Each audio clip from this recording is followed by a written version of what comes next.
नमस्कार दोस्तों, सभी का स्वागत है हमारे चैनल क्वालिटी जीके पे। तो हम बात कर रहे थे फर्स्ट पार्ट के अंदर, हमने दो सभ्यताओं की बात की। अभी तीसरी सभ्यता है रंगमहल, जो कि हनुमानगढ़ के अंदर स्थित है। और इसके फैक्ट्स की हम बात करेंगे। तो फैक्ट्स के अंदर पहला पॉइंट है कि इसकी खोज किसने की थी। तो इसकी खोज 1952 से 1954 के बीच जो स्वीडिश दल के पुराशास्त्री थे, हन्ना राइड, होलगर अर्बन और के एरिक्सन के नेतृत्व में इस सभ्यता की खोज की गई थी, रंगमहल की। उसके बाद यहाँ से जो सिक्के प्राप्त हुए थे वो हुए थे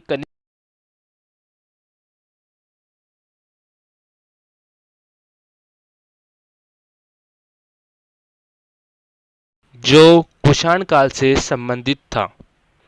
उसके बाद तीसरा पॉइंट यह है कि यहाँ से यशोदाकृति का अंकन मिला है, जो कि एक प्राचीनतम अभिलेख का एक उदाहरण माना जाता है।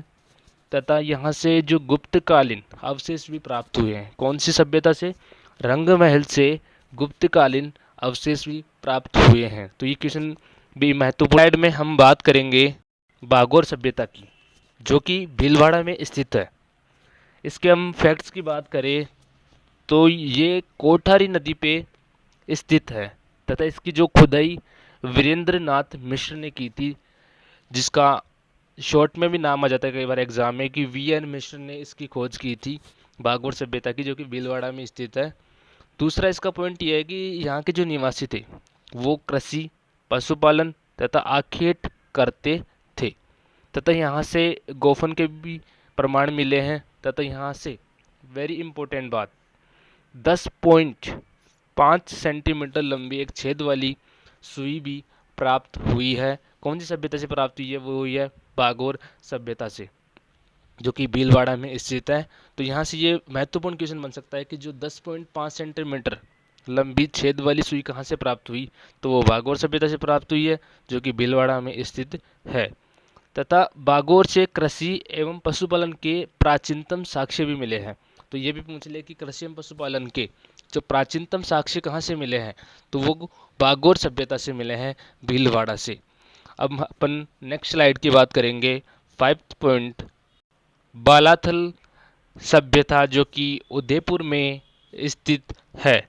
अब इसके फैक्ट्स की बात करें तो जो भी हमने अभी तक बात की है, तो वो सभी जो सभ्यताएं हैं वो बहुत ही महत्वपूर्ण सभ्यताएं हैं। और यहाँ से एग्जामिनर हर बार एक कोई ना कोई क्वेश्चन बनाता ही है। तो सभी आप सभ्यता जो बता रहा हूँ मैं, उनको अच्छे से याद करके चलना।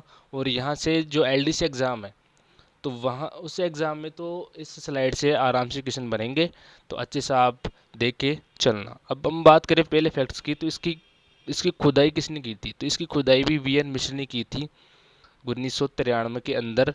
और तथा ये एक महत्वपूर्ण फैक्ट है कि यहाँ से 11 कमरों वाला एक विशाल भवन भी प्राप्त हुआ था। तो वो 11 कमरों वाला जो विशाल भवन, वो कहाँ से मिला था? तो वो मिला था बालाथल सभ्यता, जो कि उदयपुर में पाई गई है। दूसरा पॉइंट कि यहाँ से 4000 वर्ष पुराना एक कंकाल भी मिला है, जिसे भारत में कुष्ठ रोग का सबसे पुराना प्रमाण माना गया है। तो यहाँ से मतलब बहुत ही 4000 वर्ष पुराना एक कंकाल मिला है।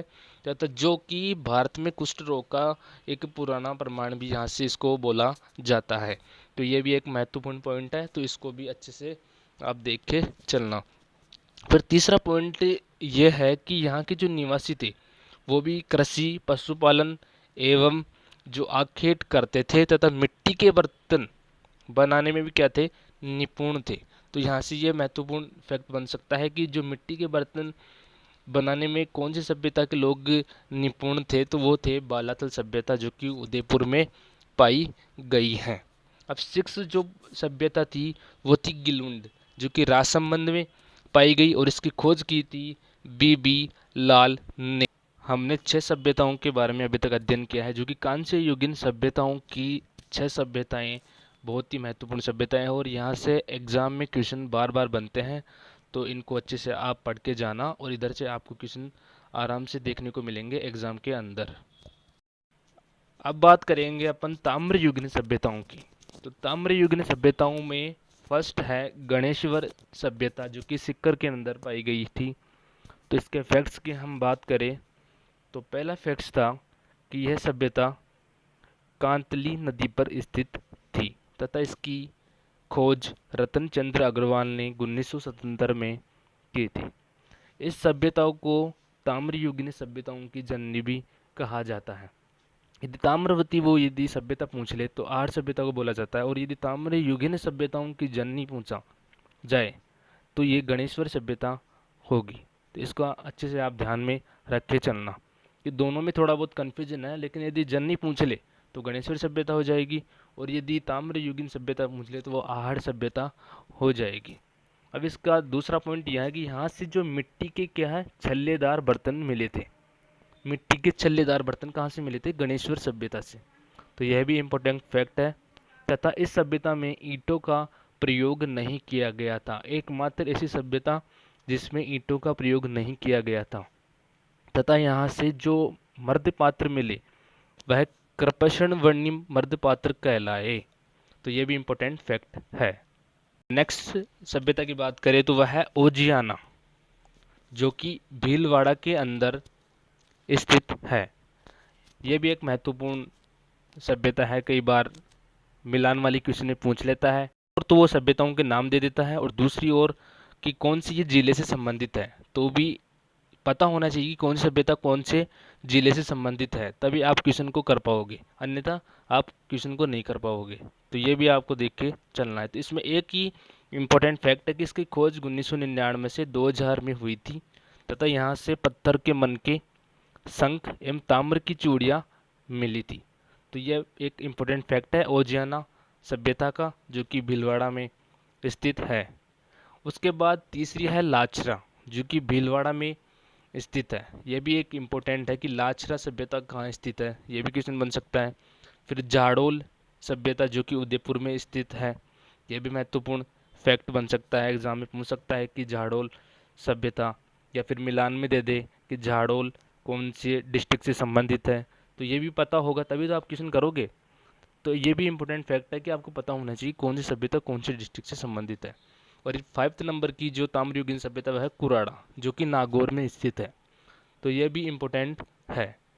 तो ये आप अच्छे से जो कांस्य युगीन सभ्यता मैंने पहले पढ़ाई वो भी इम्पोर्टेंट थी, और अब ताम्रयुगीन जो सभ्यताएं पढ़ाई वो भी इम्पोर्टेंट है। मतलब सभ्यताओं से एक या दो क्वेश्चन आराम से बनेगा एग्जाम के अंदर, चाहे वो एलडीसी की एग्जाम आने वाली हो या और कोई एग्जाम हो, सभी में यहाँ से क्वेश्चन बनेंगे। तो आप ज़्यादा से ज़्यादा देखो, लाइक करो, शेयर करो, सब्सक्राइब करो। धन्यवाद।